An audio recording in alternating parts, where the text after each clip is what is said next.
Hello champions, আজকে বাঙালির ক্রীড়া সংস্কৃতি অর্থাৎ খেলাধুলার ইতিহাসে আমরা পুরোপুরি কমিক বুক নোটসের মতো এখানে কিন্তু পুরো চ্যাপ্টারটিকে পড়ে নেব, যেখানে আজকে আমাদের টপিক থাকছে কুস্তি খেলাটি কি করে বাংলার মধ্যে প্রসিদ্ধ হয়ে উঠলো।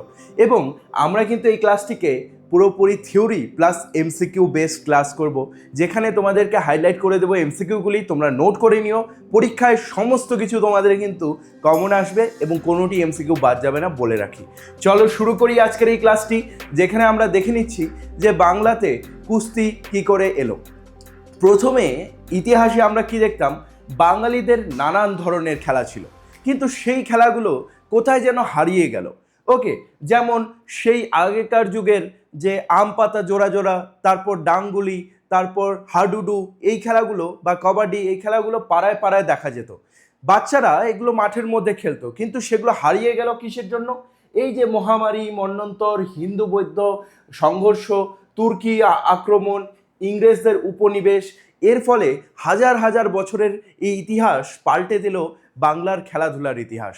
আগেকার দিনে এই ক্রিকেট, ফুটবল এগুলো ফেমাস ছিল না, গ্রামে গ্রামে দেখা যেত ভিন্ন ধরনের খেলা। তবে প্রথম সূত্র, যেখানে আমাদের বিখ্যাত ঐতিহাসিকবিদ নিহার রঞ্জন রয় তিনি বলেছেন তার বিখ্যাত বাঙালির ইতিহাস আদি পর্ব গ্রন্থের মধ্যে, সাহিত্যের সূত্র ধরে বাঙালির আদি ক্রীড়া সংস্কৃতির সংস্কৃত তিনি পরিচয় দিয়েছেন।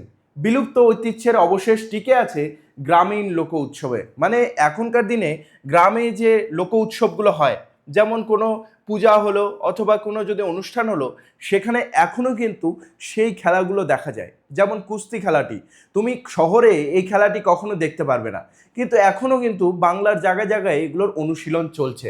আগেকার দিনে মহারাজরা তাদের প্রিয় খেলা ছিল শিকার, ঠিক আছে? উচ্চবিত্ত যারা ছিল মহারাজ এবং বিশাল বড় বড় অফিসার ডেপুটি, তারা ফরেস্টে যেত, ফরেস্টে গিয়ে পশুদের শিকার করতো। দেখো, উচ্চবিত্তদের খেলা এবং সামন্তদের প্রধান বিহার ছিল, মানে তাদের যে হবি ছিল সেটা ছিল শিকার বা মৃগয়া। আসতে পারে এমসিকিউ, মৃগয়া কথাটির অর্থ কি? সেটি হচ্ছে শিকার। এবার যারা নিম্ন কোটির লোক ছিল বা নিম্ন জাতের লোক ছিল, যেমন কি অন্তর্য, স্লেজ, আমরা পড়েছি ইতিহাসের মধ্যে, তাদের খেলা কি? শবর, পুলিন্দ, চণ্ডাল, এগুলো আসলে জাতিদের কথা বলা হয়েছে, ঠিক আছে? তারা অত্যাচারীদের কোমরের প্রধান উপজীব্য বিহার ছিল শিকার। মানে হচ্ছে রাজাদের জন্য যেটা ছিল খেলা, গরিব মানুষদের জন্য সেটা ছিল খাওয়া দাওয়া বা উপার্জনের একমাত্র মাধ্যম। যারা ফরেস্টে থাকতো তারা শিকারটি কখনো কিন্তু খেলার জন্য না বা কখনো আমোদ প্রমোদের জন্য না, তাদের দরকারের জন্য, অথবা সেটি না করলে তাদের পরিবার মারা যাবে সেটির জন্য করত। তবে একটি খেলা আমরা জানতে পারলাম যে তখনকার দিনে শিকার ছিল খেলার মতো, ওকে, কিন্তু নিচু মানুষদের জন্য নয়, সেটি ছিল উচ্চবিত্তদের জন্য। আমরা পুরনো যুগের এরকম কিছু কিছু মাটির কারুকার্য থেকে জানতে পারি যে পুরনো যুগে কুস্তি এই খেলাটিও কিন্তু অনেক ফেমাস ছিল। এর স্পষ্ট প্রমাণ মেলে পাহাড়পুর ও ময়নামতির ফলকগুলিতে। তাহলে এই যে ফলকগুলি দেখছো, মানে মাটির ফলক, এগুলো পাহাড়পুর এবং ময়নামতি, এই দুটো নাম ভালো করে নোট করে নাও।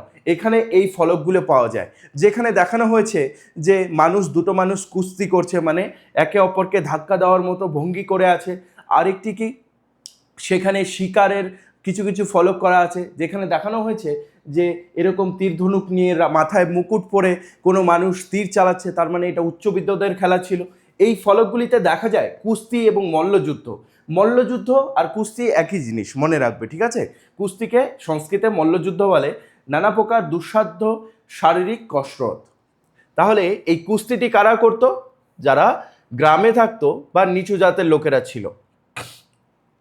তখনকার দিনে জানা যায় যে দাবার মতো খেলাগুলো, যেগুলো অ্যাকচুয়ালি ফরেন কান্ট্রি থেকে ফেমাস হয়েছে, যেমন ইউরোপ থেকে, তখন চেস জিনিসটা ছিলই না ভারতবর্ষের মধ্যে, কিন্তু তবুও ভারতবর্ষের মধ্যে পাওয়া যায় দাবার মতো সিমিলার কিছু কিছু খেলা।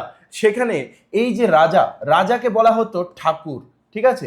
মন্ত্রী ছিল, আর ঘোড়া যেখানে থাকতো সেখানে থাকতো হাতি, সেটাকে বলে গজবর, ওকে। তারপরে সৈন্যকে বরে, তারপর মন্ত্রী, এইভাবে সাজানো থাকতো।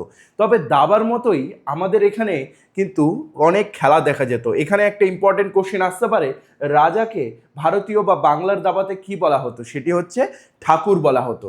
নারীদের খেলা যদি দেখো, পবনদূত গ্রন্থ, পবনদূত গ্রন্থের মধ্যে নারীদের জলক্রীড়া মানে জলের মধ্যে তারা খেলাধুলা করত, উদ্যান রচনার উল্লেখ আছে।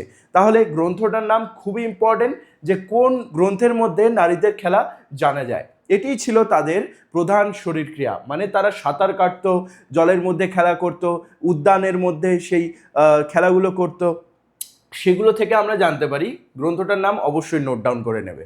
বোর্ড গেম, পাশা ও দাবা, এগুলো কিন্তু দেখা যেত। মানে দাবার আরেক রূপ ছিল পাশা। পাশা খেলা ছিল বিবাহ উৎসবের একটি প্রধান অঙ্গ। এটা শুনে তোমাদের মনে একটু খোট লাগতে পারে যে বিবাহের মধ্যে পাশা খেলা হচ্ছে। পাশা তো অনেকটা জুয়ার মতো, যেটা খেলে মহাভারতে সেই কৌরব এবং পাণ্ডবদের মধ্যে বিচ্ছেদ হয়েছিল, তাই না? কিন্তু তখনকার দিনে যেহেতু বর আর বউ দুজনই অচেনা থাকতো, কারণ তখনকার দিনে তো লাভ ম্যারেজ ছিল না, অ্যারেঞ্জ ম্যারেজ ছিল। সেই অ্যারেঞ্জ ম্যারেজে বর আর বউকে পাশে আনার জন্য এবং তাদের মধ্যে একটু বন্ধুত্ব ঘটানোর জন্য এই পাশা খেলাগুলো ইউজ করা হতো বা দাবা খেলার ইউজ করা হতো বিবাহের মধ্যে। তাহলে একটা কোশ্চেন এখান থেকে আসতে পারে, আচ্ছা তোমরা যারা যারা ডাউটে আছো যে স্যার এগুলো বই থেকে পড়াচ্ছেন, তো বই একদম তুমি খুলে দেখে নাও, সমস্ত এমসিকিউ আমার এই ক্লাসের মধ্যে পেয়ে যাবে। সাহিত্যর এই ক্লাসগুলো পুরোপুরি বাংলা টেক্সট বই থেকে নেওয়া হয়েছে, কোনো রেফারেন্স বুক বা অন্যান্য বুক থেকে নেওয়া হয়নি। আমাদের সরকারি বই থেকেই আমি এগুলো কমিক বুক বানিয়েছি। তারপর দাবার প্রাচীনত্ব, চর্যাগীতি ভালো মতো দেখে রাখো, এই গ্রন্থটার নাম চর্যাগীতি, দাবার ঘুটি, ঠাকুর রাজা ঘুটি না, আসলে এগুলো হবে সেই বলতে গেলে এই যে এক একটা কি বলে এগুলোকে, গুটি বলে না, আমরা গুটি বলি, ওই ঘুটি বলা হয়েছে এখানে। টাকার মানে ঠাকুর হচ্ছে রাজা, রাজাটাকে ঠাকুর বলতো, এগুলো দেখে নাও, আমি অলরেডি বলে দিয়েছি। তারপর কি, এর থেকে প্রমাণিত হয় যে দশম শতকে, একাদশ শতকে আগেই বাংলায় কিন্তু সুপ্রচলিত ছিল দাবা। শতকটা দেখে নাও, তাহলে কি দশম আর একাদশ মানে 900 সাল থেকে সেই 1000 সাল পর্যন্তই, তখনই কিন্তু দাবার উদ্ভব ঘটে যায় বাংলার মধ্যে। টপার্সরা এই ট্রিকটিকে কখনো কাউকে বলতে চায় না। তুমি কি কখনো লক্ষ্য করেছো কেউ শুধুমাত্র 1 মাসের প্রিপারেশনে অসাধারণ রেজাল্ট করে, অথচ কেউ সারা বছর পরেও সেরকম রেজাল্ট করতে পারে না? কারণ টপার্সরা বইয়ের সব কিছু পড়ে না, তারা সঠিক জিনিসটাকেই বারবার করে পড়ে। সত্যিটা হলো বেশিরভাগ ছাত্রছাত্রী কম পড়ার জন্য পিছিয়ে পড়ে না, তারা পিছিয়ে পড়ে কারণ তারা কখনোই মোস্ট ইম্পর্টেন্ট টপিকসগুলোকে জানতেই পারে না। তাই এসবিআই এডটেক নিয়ে এসেছে ক্লাস 12 সেমিস্টার 3 এর প্রিমিয়াম আর্ট সাজেশন নোটস, যেখানে তোমরা মাত্র 199 পেয়ে যাচ্ছ তোমাদের 5টি অথবা 6টি সাবজেক্টের পূর্ণ suggestion notes chapter by chapter, যেখানে তোমরা এই নোটসগুলোকে ডাউনলোড করতে পারবে, শেয়ার করতে পারবে, এমনকি প্রিন্ট আউটও করতে পারবে। হ্যাঁ, ঠিকই শুনেছো, স্ক্রিনে থাকা যে কোনো 5টি অথবা 6টি সাবজেক্টের নোটস পেয়ে যাও শুধুমাত্র 199-এ, আর কোনো এক্সট্রা চার্জেস লাগবে না। এই নোটসগুলি প্রস্তুত করা হয়েছে এইচএস এর পূর্ববর্তী বছরের প্রশ্নের ট্রেন্ড দেখে। প্রশ্নবিচিত্রা এবং এবিটি এর মতো কোশ্চেন ব্যাংকের এখানে সলভ নোটস রয়েছে। পশ্চিমবঙ্গের বিভিন্ন স্বনামধন্য স্কুল, যেখান থেকে আজ অবধি মাধ্যমিক উচ্চ মাধ্যমিকের টপার্সরা বেরিয়েছে, সেই স্কুলের শিক্ষকদের গুরুত্বপূর্ণ প্রশ্নের সলভ নোটস দেওয়া রয়েছে। মনে রেখো, পরীক্ষার জন্য সবাই পড়ে, কিন্তু যারা সঠিক জিনিসটা পড়ে তারাই শেষ পর্যন্ত এগিয়ে যায়। আজই ইনস্টল করো SBI edtech app play store থেকে, অথবা ডেসক্রিপশনে লিঙ্ক দেওয়া রয়েছে। অথবা এই ব্যাচটি নেওয়ার জন্য তোমার অনলাইন পেমেন্ট না থাকলে এই নাম্বারে কন্ট্যাক্ট করতে পারো। WhatsApp number 7908327252। মাত্র 199-এ পেয়ে যাচ্ছ তুমি এই ব্যাচটি, যেখানে 5টি অথবা 6টি নিজের পছন্দ মতো সাবজেক্টের তুমি নোটস নিয়ে নিতে পারবে। সুযোগটা সবারই সামনে আসে, কিন্তু কাজে লাগায় খুবই কম মানুষ। এবার সিদ্ধান্তটা তোমার, তুমি কি প্রস্তুত থাকবে নাকি পরে আফসোস করবে?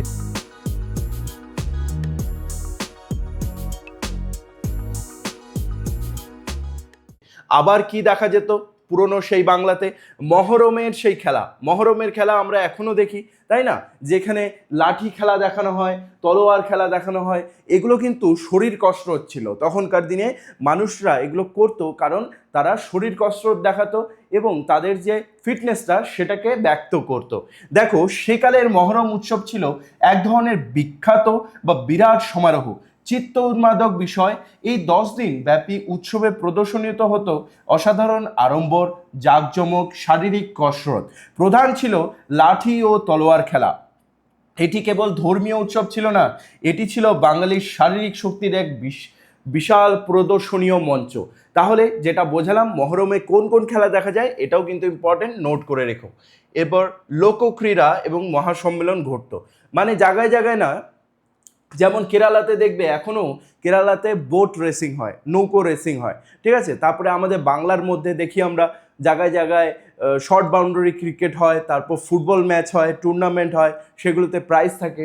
সেগুলো বাংলাতে কিন্তু আগে বেশি চর্চা ছিল।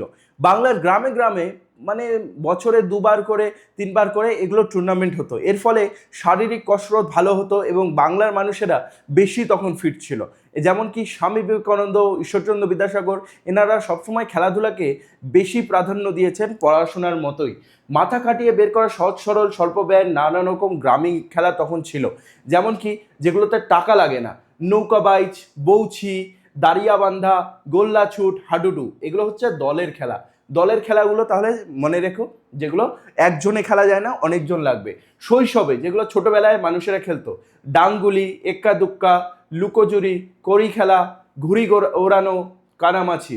যেমন এখানে আমি ডাংগুলিটা খেলেছি, ঘুড়ি ওড়ানো খেলেছি, লুকোচুরি খেলেছি, কানামাছি খেলেছি, এগুলো কিন্তু আমিও খেলেছি, ঠিক আছে। আমাদের এখানে ডাংগুলিটাকে ডাংগুটি বলতো। পশুদের লড়াই, যেমন পশুদের লড়াইটাও দেখা হতো, তখনকার আমোদ প্রমোদ ছিল যে গরু আর মোষের মধ্যে লড়াই করে দেওয়া হতো। মোরগ লড়াই, ষাঁড়ের লড়াই, এগুলো দেখানো হতো। আবার মোরগ লড়াই তোমরা নিশ্চয়ই স্কুলের মধ্যে দেখেছো, যেখানে একটা পা উঁচু করে একে অপরকে ধাক্কা দিয়ে ফেলতে হয়, এরকম খেলাগুলো ছিল। অবজারভেশন, তখন কিন্তু এই ফুটবল ক্রিকেট আসেনি, তার অনেক আগেই এগুলো বাঙালির মূল বিনোদন ছিল। তখন ক্রিকেট ফুটবল এগুলো অত ফেমাস হয়ে ওঠেনি। দেখো ইন্ডিয়া এখন ডেভেলপ করছে, এখন আস্তে আস্তে ইন্ডিয়া ফুটবলের দিকেও যাচ্ছে। যেমন আমাদের মধ্যে সেই বাইচুং ভুটিয়া আছে, হ্যাঁ, এরা ফুটবলকে উপরে উঠিয়ে নিয়ে গেছে এবং ফুটবল এখন আন্তর্জাতিক শ্রেষ্ঠ একটা মানে নাম কিন্তু ভারতবর্ষ নিচ্ছে। সেখানে হয়তো ফুটবলেও চলে যাবে, কিন্তু আমাদের আসল শরীরচর্চা তো এগুলোতে হতো। ফুটবল, ক্রিকেট, এগুলোর জন্য তো অনেকজন দরকার হয়, আর অনেকজন সবসময় কিন্তু জোগাড় হয় না, তার জন্য বাঙালির শরীরচর্চা এখন কমে যাচ্ছে, তাই না? দেখো খেলাগুলো তোমরা মনে পড়ে কিনা।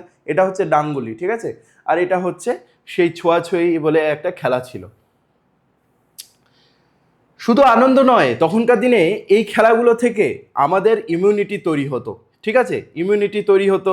তারপরে আমাদের মধ্যে সামঞ্জস্য তৈরি হতো, মানে বন্ধুত্ব তৈরি হতো অনেক ছেলে মেয়েদের সঙ্গে, আমাদের ফিটনেসটা ঠিক হতো, তাই না? তখনকার দিনে এরকম ছিল। তোমরা এখন যারা যারা 12-এ পড়ছো তোমরা নিশ্চয়ই খেলেছো, কিন্তু তোমাদের যে পরের প্রজন্ম আছে বা ছোট ভাই বোনেরা দেখবে সবসময় মোবাইল নিয়েই পড়ে থাকে, তাদের বলো ভবিষ্যতে না শরীর হবে না ইমিউনিটি হবে। ইমিউনিটি মানে বুঝতে পারছো তো, রোগ প্রতিরোধ ক্ষমতা, সেটা তৈরি হচ্ছে না। শারীরিক সক্ষমতা তৈরি হচ্ছে, সামাজিকরণ মানে মানুষের সঙ্গে মিল হয়ে তাদের সঙ্গে বন্ধুত্ব হচ্ছে, মানসিক দৃঢ়তা, বিশ্বাস, তারপর মূল্যবোধ প্রতিষ্ঠা, সাহস, সহিষ্ণুতা, এগুলো বৃদ্ধি পাচ্ছে। যেমন একটা উদাহরণ দিই, ক্রিকেট খেলাতে আমরা 11 জন থাকি, বা গ্রামের খেলাতে কখনো 8 জন 9 জনেও খেলা হয় টিম টিম করে। এবার একজন যদি আউট চলে যায় বা তুমি যদি আউট চলে যাও, তুমি বিশ্বাস করতে পারো যে তোমার বন্ধুগুলা নিশ্চয়ই ম্যাচটি জিতিয়ে দেবে। এই যে বিশ্বাসটি আসছে, এগুলোই কিন্তু বিল্ড আপ করা হয় ছোটোবেলা থেকে। আর যারা এগুলো খেলা খেলবে না, জাস্ট একা একা খেলছে, ধরে না মোবাইলে কোনো গেম খেলছে, ক্যান্ডি ক্রাশ এগুলো খেলছে, এগুলোতে কখনোই বিশ্বাস কিন্তু বিল্ড হবে না, মনে রাখতে হবে। এগুলোই হচ্ছে ক্রীড়ার আসল মানে। ঔপনিবেশিক প্রভাব তারপর ঘটলো, মানে বিদেশি খেলা কি করে এলো। যখন বিদেশিরা এলো, ইংরেজরা এলো, তখন তারা নিয়ে আসলো বিদেশি খেলা, অর্থকরী, উপাদানবহুল, ব্যয় সাপেক্ষ খেলা।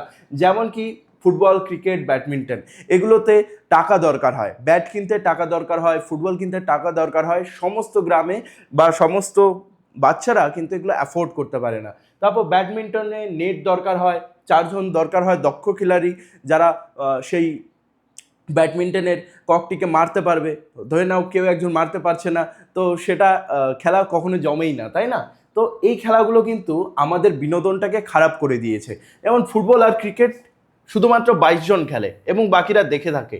এর ফলে যারা খেলছে তাদের তো ভালো কসরত হচ্ছে, তাদেরকে দেখে আমরা মজা পাচ্ছি, কিন্তু আমাদের তো ওয়েট বেড়েই চলছে। আমরা সোফাতে বসে আছি বা টিভির সামনে চুপচাপ বসে দেখছি, এর ফলে তো আমাদের শরীরচর্চা হচ্ছেই না।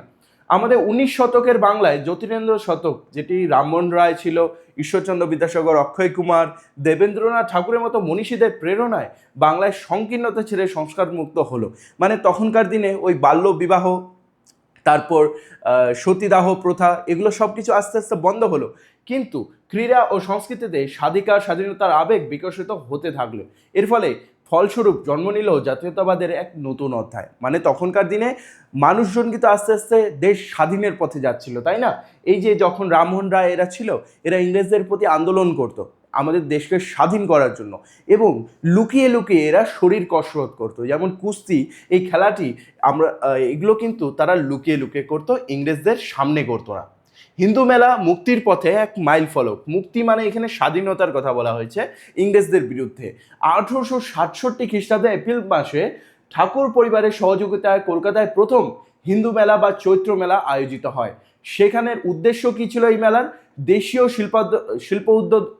শিল্প উৎপাদন বাড়বে, বাঙালি সমাজের সামাজিক এবং সাংস্কৃতিক পরিবর্তন ঘটবে। উদ্বোধন কবে হয়েছিল? প্রথম দিকের হিন্দু মেলা উদ্বোধন হতো চৈত্র সংক্রান্তির দিন, চৈত্র মাসের সংক্রান্তির দিন, ঠিক আছে? আর এটাতে আকর্ষণ কি ছিল? দেশাত্মবোধক কবিতা ও গানের পাশাপাশি আয়োজিত হতো বাঙালি ও পাঞ্জাবি ছাত্রদের মধ্যে কুস্তি প্রতিযোগিতা। মানে হিন্দু মেলাতে বাঙালি ভার্সেস পাঞ্জাবিদের মধ্যে কুস্তি প্রতিযোগিতা হতো। সালটা কত? 1867। এটা দেখে রাখার মতো একটি জিনিস। এবং হিন্দু মেলা কখন উদ্বোধিত হতো? চৈত্র সংক্রান্তির দিন। এটাও একটা দেখে রাখার মতো কিন্তু এমসিকিউ। এরপরে বাংলার নিজস্ব অলিম্পিক 1280 বঙ্গাব্দ, ঠিক আছে? ইংলিশ সাল নয়, বাংলা সাল। 1280 বঙ্গাব্দের ফাল্গুন মাসে মধ্যস্থ পত্রিকাটির নাম দেখে রাখবে, মধ্যস্থ পত্রিকার সম্পাদকের নাম দেখে রাখবে মনমোহন বসু। তিনি লেখেন, এই যে হিন্দু মেলা, এর পুরস্কার এবং প্রতিষ্ঠাকে গ্রিক অলিম্পিক গেমের সঙ্গে লরেল মুকুট অপেক্ষাও লোকে আদর করিতেছে।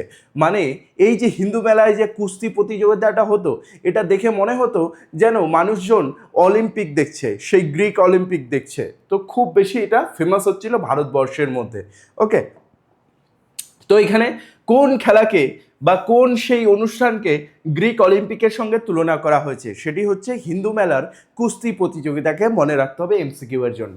হিন্দু মেলা থেকে ভারত মেলা, হিন্দু মেলা নামটা রাখা হয়েছিল, সেটাকে ভারত মেলার নাম করা হলো কারণ ঐক্যের ডাক, সেখানে হিন্দু মুসলিম যাতে সকলেই আসতে পারে এই জন্য। ওকে, মনে রাখতে হবে। হিন্দু মেলার পরের নাম কি হলো? ভারত মেলা নাম দেওয়া হলো, এখানে আকারটা নেই। পরবর্তীকালে ঈশ্বরচন্দ্র বিদ্যাসাগর সহযোগী যোগেন্দ্রনাথ বিদ্যাভূষণ ধর্ম সম্প্রদায় নিরপেক্ষভাবে, মানে ঈশ্বরচন্দ্র বিদ্যাসাগর আর যোগেন্দ্রনাথ এই দুজন মিলে ভারতবাসীকে ঐক্যবদ্ধ করতে হিন্দু মেলার নাম বদলে দিয়ে দিল ভারত মেলা। ওকে, এটা প্রস্তাব দিল। 1868 খ্রিস্টাব্দে মেলার দ্বিতীয় অধিবেশনে বিশেষভাবে লাঠি খেলা রাখা হলো, ব্যায়াম কৌশল এগুলো প্রদর্শনী রাখা হলো, ঠিক আছে? তবে প্রথম যে হিন্দু মেলা সেটিতে কি ছিল? শুধু কুস্তি ছিল। তারপরে কি অ্যাড হলো? লাঠি খেলা রাখা হলো এবং ব্যায়াম কৌশল এটি রাখা হলো। তাহলে বুঝতে পারছো যে এই যে 1868 খ্রিস্টাব্দে কি করে মানুষ শরীরচর্চার দিকে এগিয়ে যাচ্ছে এবং স্বাধীনতার পথে কিন্তু এগিয়ে যাচ্ছে। যেমন 1868 সালের কতদিন পর 1947-এ আমাদের দেশ স্বাধীন হয়েছিল, তাই না? তো ধীরে ধীরে মানুষ নিজেদের শরীরকে আরও বেশি সবল করছিল। জাতীয়তাবাদ এর ফলে কিন্তু ছড়িয়ে পড়ে। জাতীয়তাবাদ মানে কি? দেশকে স্বাধীন করতে হবে, এই মনোভাবটি লোকের মধ্যে ছড়িয়ে পড়ে। মানুষ যখন ফিট হয়, মানুষ যখন কসরত করে, তার মধ্যে পজিটিভ থিঙ্কিং আসে, তার মধ্যে অনেক ভালো ভালো থিঙ্কিং আসে। তখন সে ভাবলো যে আমাদের দেশকে আমরা স্বাধীন করব। প্রাচীন কুস্তি ঐতিহ্য, ব্রিটিশদের ক্রিকেট খেলা, তারপরে হিন্দু মেলা যেখানে লাঠি খেলা হতো, ব্যায়াম কৌশল এবং কুস্তি খেলা হতো, সাংস্কৃতিক অবক্ষয়, এগুলো সব দেখার পরে মানে মানুষজন বুঝতে পারছিল আমরা কুস্তিতে অনেক ভালো, বিশ্বের মধ্যে আমরা টপ করতে পারবো। ব্রিটিশদের এই যে ব্যাট বল খেলা তারা আপন করে নিচ্ছিল না, ঠিক আছে? আমাদের একটি মুভি রয়েছে হিন্দিতে, লাগান মুভি, সেটি দেখলে তোমরা বুঝতে পারবে। তারপর হিন্দু মেলাতে এই যে ব্যায়াম কৌশল, এগুলো থেকে মানুষ বুঝতে পারলো যে দেশটাকে স্বাধীন করা উচিত। জাতীয় জীবনের এক গভীর সন্ধিক্ষণে বাঙালি তার নিজস্ব ক্রীড়া ঐতিহ্যে ফিরে যাওয়ার ব্রত গ্রহণ করেছিল। তারা ভেবেছিল আমরা এই ব্রিটিশদের খেলা যেগুলো ফুটবল, ক্রিকেট, এগুলোকে আপন করব না, আমরা আমাদের ঐতিহ্যের খেলা যেমন কাবাডি, হাডুডু, তারপর কুস্তি খেলা, এগুলোতেই থাকবো। তাহলে আমাদের এখানে কয়েকটি এমসিকিউ রয়েছে, তোমাদের জন্য আমি শেষের স্লাইডে দিয়ে রাখি এমসিকিউ, টপার্স এমসিকিউ, যেখানে সব থেকে ইম্পর্টেন্ট এমসিকিউগুলো দেওয়া থাকে। তোমাদের জন্য দেখিয়ে দিচ্ছি, অবশ্যই এগুলোকে নোট ডাউন করে নাও, এইটা কিন্তু খুব ইম্পর্ট্যান্ট, ঠিক আছে। ফলকগুলো কোথায় পাওয়া গেছিল, আর নারীদের জলক্রীড়া কোন গ্রন্থে পাওয়া যায়, আর সেই দাবার খুঁটিগুলোর নাম চর্যাগীতিতে রয়েছে, ঠিক আছে। এগুলো ইম্পর্ট্যান্ট খুব। আর কে ভারতবর্ষের সেই হিন্দু মেলার নাম ভারত মেলা রেখেছিল, যোগেন্দ্রনাথ বিদ্যাভূষণ, কার সাহায্যে, ঈশ্বরচন্দ্র বিদ্যাসাগর। এগুলো খুব ইম্পর্ট্যান্ট, অবশ্যই অবশ্যই নোট ডাউন করে রাখবে। চলো, এরপরে কুস্তি খেলাটা আরও বিশ্বজুড়ে কি করে আমাদের ছড়িয়ে পড়লো। কিন্তু আমাদের একটা ইতিহাস জানতে হবে, কুস্তি খেলা কিন্তু সেই পুরনো যুগ, যখন ব্রোঞ্জ যুগ চলছিল, সেই তামা বলে না, তামা যুগ, ব্রোঞ্জ যুগ, সোনার যুগ এগুলো বলা হয়, তো স্বর্ণযুগ এরকম রয়েছে। তো যখন ব্রোঞ্জের ব্যবহার হতো, সেই যে আমাদের কয়েনগুলো আছে, কয়েনগুলো তখন ব্রোঞ্জ সেই ধাতু দিয়ে বানানো হতো।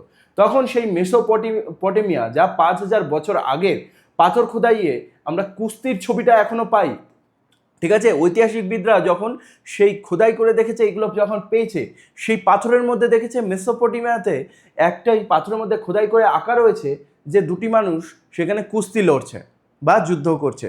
এটা কিন্তু 5000 আগের বছর থেকেই কিন্তু প্রচলিত ছিল কুস্তি খেলা। যেমন চীন ও জাপানে পুরনো সুয়াই জিয়াও, এটা কুস্তি খেলার নাম ছিল। কত বছর আগে? 4000। জাপানের জাতীয় খেলা ছিল কুস্তি, যেমন সুমো রেসলিং যেটাকে বলে, এখনো আমরা দেখি, সেটা ছিল জাতীয় খেলা। ওকে, গ্রিস ও রোমে যদি তোমরা পড়ো ইলিয়াড এবং ওডিসি, ওডিসি মানে তোমরা ইংলিশে ইউলিসিস কবিতাটা পড়েছ, ইউলিসিস কবিতা সেই ওডিসি আমলের, সেই ওডিসি মানেই কিন্তু ইউলিসিস, ঠিক আছে। তো সেই ওডিসি ইলিয়াডেও কিন্তু আমরা উল্লেখ পাই যে তখনকার দিনে কুস্তি যুদ্ধটা হতো। 1896 খ্রিস্টাব্দে অ্যাথেন্সে প্রথম অলিম্পিক যখন হয়, তখন কিন্তু এটা আমরা দেখতে পাই। ওকে, এরপরে গৌতম বুদ্ধের জীবনে ও মল্লযুদ্ধের প্রতি প্রবল আকর্ষণ ছিল। গৌতম বুদ্ধও কিন্তু খুব বেশি সাপোর্ট করতেন এই মল্লযুদ্ধকে।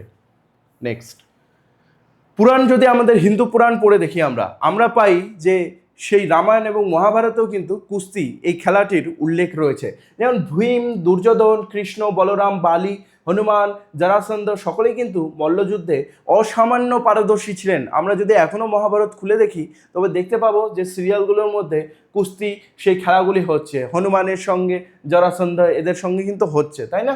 তারপর কি আন্তর্জাতিক উপাধি, মহাভারতের যুগের পর শ্রেষ্ঠ মল্লযোদ্ধা হিসেবে আন্তর্জাতিক পরিচিত পান সোরাব এবং রুস্তম।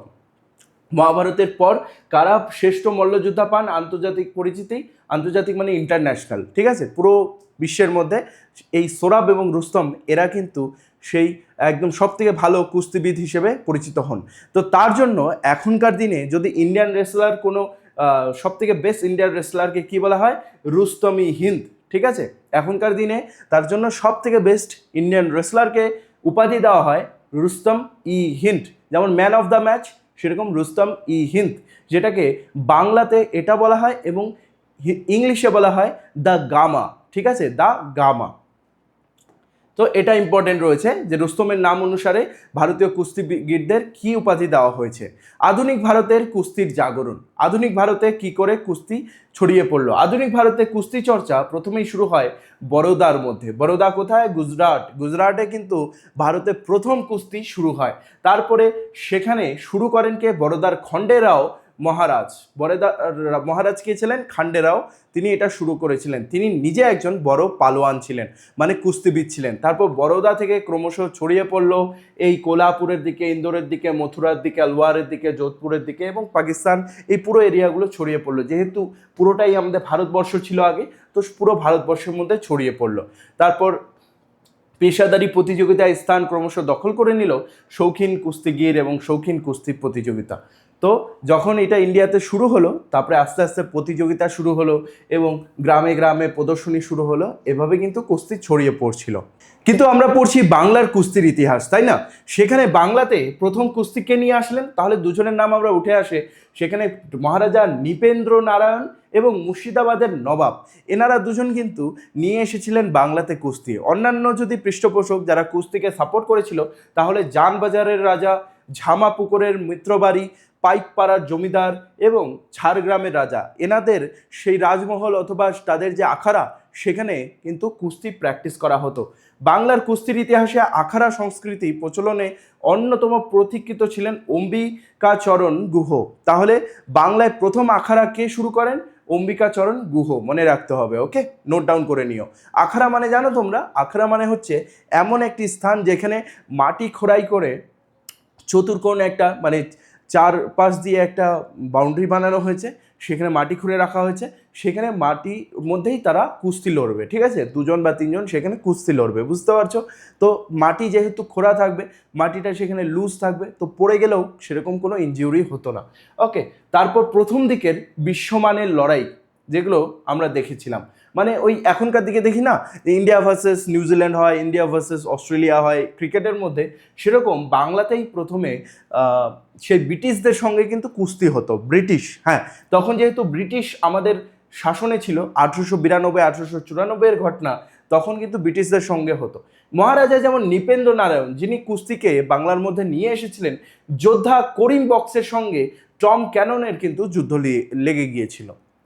টম ক্যানন ছিল ইংরেজদের একজন বিখ্যাত কুস্তিবিদ। ওকে, ইংরেজদের মধ্যে সব থেকে বিখ্যাত কুস্তিবিদের নাম ছিল তখন টম ক্যানন, এবং টম ক্যাননকে এই করিম বক্স কিন্তু হারিয়ে বিশ্বের শ্রেষ্ঠ কুস্তিগির হিসেবে পরিচিত হন। তাহলে সব থেকে বেস্ট যোদ্ধা টম ক্যাননকে কে হারিয়েছিলেন?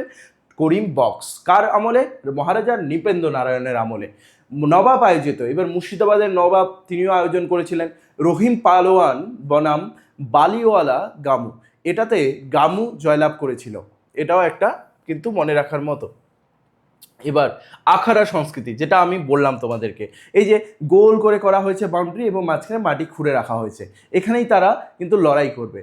এক সময় সারা ভারতবর্ষে কুস্তি ছিল বাবু সংস্কৃতির আমোদ প্রমোদ বিনোদনের অবিচ্ছেদ্য অংশ। বাবু সংস্কৃতি মানে যারা বড় লোক, মহারাজ বা মহারাজের মন্ত্রী বা বড় বড় সামন্ত যারা ছিল, যারা জমিদার ছিল, তারা কিন্তু কুস্তি খেলা দেখতো এবং সেগুলোতেই তারা আমোদ প্রমোদ করতো। এখনকার দিনে যেমন আমরা কোনো শো দেখি, কমেডি শো বা মুভি দেখি, তখনকার দিনে তারা কুস্তি খেলাকেই আমোদ প্রমোদের মতো ট্রিট করতো। স্বাধীনতার সংগ্রামী ব্রিটিশদের চোখে ধুলো দিয়ে নানা আখড়ায় শরীরচর্চা, গুপ্ত আলোচনা এগুলো চলতো। মানে এই আখড়াগুলোর মধ্যে কিন্তু ফাইটিং প্র্যাকটিস এগুলো চলতো, যেগুলোতে কিন্তু অনেক আমাদের স্বাধীনতা সংগ্রামী যুক্ত ছিলেন। তারপর পাথুরিয়া ঘাটের দেওয়ান নন্দলাল, এগুলো জায়গায় কিন্তু প্র্যাকটিস হতো কুস্তি। ঠিক আছে, নন্দলাল ঠাকুরের বাড়ির সামনে দালানে এটা হতো। তাহলে কোথাকার? পাথুরি ঘাটার, মনে রাখবা। তারপরে হেদুয়ার কাছে শিমলে পাড়ায় শিমলে ব্যায়াম সমিতি, শোভাবাজারের রাজা বেদনাথ রায় ও জমিদার শ্রীনাথ বাবুর আখড়া, দক্ষিণ ভারতের ঢঙ্গে নিমতলা, দক্ষিণ ভারতের ঢঙ্গে মানে দক্ষিণ ভারতের শরীরচর্চা হিসেবে নিমতলা ঘাট থেকে বাবুঘাট পর্যন্ত নিবিড় অনুশীলন চলতো। এখনও যদি তুমি বাবুঘাটে যাও, সেখানে মাসাজ অনেক কিছু সেরকম সুবিধা রয়েছে, তাই না? সেখানে আসলে কুস্তি হতো। তো কুস্তির যে পালোয়ানগুলো আছে যারা প্র্যাকটিস করে, তারা শরীরকে তেল দিয়ে মালিশ করতো। সেই যে মালিশটা শরীরকে রিকভারি হতে সাহায্য করতো, ব্যথা ট্যাথা সেগুলোকে দূর করতো। তো সেগুলো যদি তুমি এখনও বাবুঘাটে যাও, সেগুলো দেখতে পাবে, তাই না? আর সেই মালিশের কিন্তু এখনও তুমি নিতে পারবে। কিংবদন্তি গোবর গুহ, ইনি ভারতের বাংলার ইতিহাসে, বাংলার ক্রীড়ার ইতিহাসে একজন বিখ্যাত কুস্তিবিদ ছিলেন, যার নাম আসলে যতীন্দ্র চরণ গুহ। ঠিক আছে, গোবর গুহের আসল নাম কি? যতীন্দ্র চরণ গুহ। তার জন্ম ইম্পর্টেন্ট নয় অত বেশি, 13 মার্চ 1892, কিন্তু আসল নামটা ইম্পর্টেন্ট। বিশ্ববিখ্যাত কুস্তিবীরের তিনি সন্তান ছিলেন। পিতামহ মানে বাবার নাম কি ছিল? আমতো অম্বিকাচরণ গুহ, এই যে যিনি আখড়া নিয়ে এসেছিলেন, মনে আছে? কে আখড়া নিয়ে এসেছিলেন ভারতে? অম্বিকাচরণ গুহ। তার কিন্তু নাতি ছিলেন এই গোবর গুহ বা যতীন্দ্র চরণ গুহ। ঠিক আছে, তিনি কিন্তু পুরো ভারত এবং তথা পুরো আন্তর্জাতিক লেভেলে কুস্তি বেস্ট কুস্তি প্লেয়ার হিসেবে পরিচিত ছিলেন। প্রশিক্ষণ কার কাছে শিখেছিলেন? পিতামহর কাছে, মানে ওই যে অম্বিকাচরণের কাছে।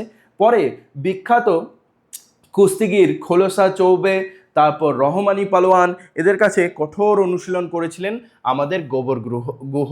নেক্সটে আমরা চলে আসছি, গোবর গুহ কি করে বিশ্ব বিজয় করলো। ঠিক আছে, প্রথম থেকে পড়ি একদম। 1910 সালে তিনি লন্ডনে গেলেন। মাত্র 18 বছর বয়সে জন বুল সোসাইটির বিশ্ব চ্যাম্পিয়নশিপে ব্রিটিশ ভারতের প্রতিনিধিত্ব, তিনি কিন্তু গামা পালোয়ান ছিলেন। গামা পালোয়ান মানে কি বললাম? যে আমাদের ভারতবর্ষের সব থেকে বেস্ট কুস্তিবিদ হিসেবে তিনি সেই 18 বছর বয়সে লন্ডনে গিয়েছিলেন বিশ্ব চ্যাম্পিয়নশিপে। সেখানে তিনি তখন জিততে পারেননি। তারপর 1912 খ্রিস্টাব্দে তিনি গেলেন প্যারিসে। বিশ্বের প্রথম কৃষ্ণাঙ্গ হ্যাভিওয়েট চ্যাম্পিয়নশিপের বিরুদ্ধে লড়াই ও জয়লাভ। ঠিক আছে, কৃষ্ণাঙ্গ মানে বুঝতেই পারছো, ব্ল্যাক। ঠিক আছে, তো সেখানে সেই প্রথম একজন ব্ল্যাকম্যান হিসেবে অথবা এরকম আমাদের কালো ত্বকের মানুষ হিসেবে তিনি জিতলেন কি বিশ্বের হ্যাভিওয়েট চ্যাম্পিয়নশিপ। তারপর 1921 খ্রিস্টাব্দে মার্কিন যুক্তরাষ্ট্র মানে আমেরিকার মধ্যে প্রথম এশীয় ব্যক্তি, এশিয়ার প্রথম ব্যক্তি হিসেবে বিশ্ব লাইট চ্যাম্পিয়নশিপও তিনি জয় করেন। তাহলে এই দুটো ইম্পর্টেন্ট আছে। এবং কত বছর বয়সে তিনি প্রথম লন্ডন গিয়েছিলেন? 18 বছর বয়সে। তাকে কোন চ্যাম্পিয়ন বলা হতো? Gamma champion. পার্ক সার্কাসের কথাও যদি বলি, ছোট ছোট তিনি লড়াই করতেন, ঠিক আছে, যাতে সবাইকে তিনি প্রশিক্ষণ দিতে পারেন। আর অবসর কত সালে নিলেন? 1944। এটা বেশি ইম্পর্টেন্ট নয়, কিন্তু এইগুলো খুব বেশি ইম্পর্টেন্ট, অবশ্যই নোট ডাউন করে নেবে। এরপরে গোবর গুহর কয়েকটা প্যাচ ছিল, মানে কয়েকটা কায়দা ছিল, কুস্তি লড়ার কয়েকটা কায়দা। যেমন আমরা তোমরা হয়তো কয়েকজন WWE দেখো, যেমন র্যান্ডি অর্টনের আর কেউ রয়েছে, জন সিনার, তারপর জন সিনারটা মনে পড়ছে না, ব্রক লেসনারের F5 রয়েছে, এরকম কয়েকটা মুভমেন্ট থাকে যেগুলো দিয়ে, যেমন আন্ডারটেকারের টোমস্টোন রয়েছে। সেরকম আমাদের গোবর গ্রহ, তার সব থেকে বেস্ট পদ্ধতি ছিল রদ্দা। ওকে, তার পদ্ধতিটির নাম কি? রদ্দা। ঠিক আছে, আর কি কি ইউজ করতেন? ধোবা পাট ইউজ করতেন, টিক্কি এই মুভমেন্ট ইউজ করতেন, গ্যানোট, তারপর কুল্লা, এগুলো ইউজ করতেন। তো নামগুলো দেওয়া রয়েছে, অবশ্যই দেখে নিও। সব থেকে বেশি প্রচলিত যেটা ইউজ করতো রদ্দা, দেখে নিও। এরপরে তারপর আমরা একটা ডাক্তারের কথা পড়ছি, যিনি ডাক্তারের পাশাপাশি পালোয়ানও ছিলেন। ডাক্তারের পাশাপাশি তিনি কুস্তি প্র্যাকটিসও করতেন। জন্ম 1883 সালে। নাম কি? ফণীন্দ্র কৃষ্ণ গুপ্ত। বাংলার খ্যাতনামা কবি ঈশ্বরচন্দ্র গুপ্তের তিনি নাতি ছিলেন। ঠিক আছে, তিনি নাতি ছিলেন। পৈতৃক নিবাস ছিল হুগলির বালিতে। শিক্ষা জীবন প্রথমে মেট্রোপলিটন কলেজ, তারপরে সেন্ট্রাল কলেজ, তারপরে কলকাতা মেডিকেল কলেজ থেকে তিনি ডাক্তারি পাশ করলেন 1906 সালে। শরীর ভালো রাখার জন্য তিনি 7 বছর কিন্তু কুস্তি লড়েছিলেন। কোথায়? অম্বুবাবুর আখড়ায়। ঠিক আছে, অম্বুবাবুর আখড়ায় কিন্তু তিনি কুস্তি করতেন।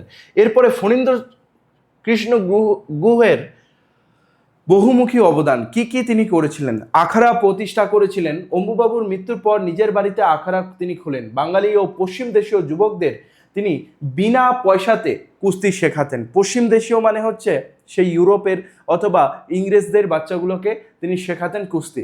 1923-24 সালে কলকাতায় অনুষ্ঠিত হলো all India championship of wrestling tournament. যেহেতু কলকাতা ছিল তখন আমাদের রাজধানী, তাই এখানে হয়েছিল এই অনুষ্ঠানটি।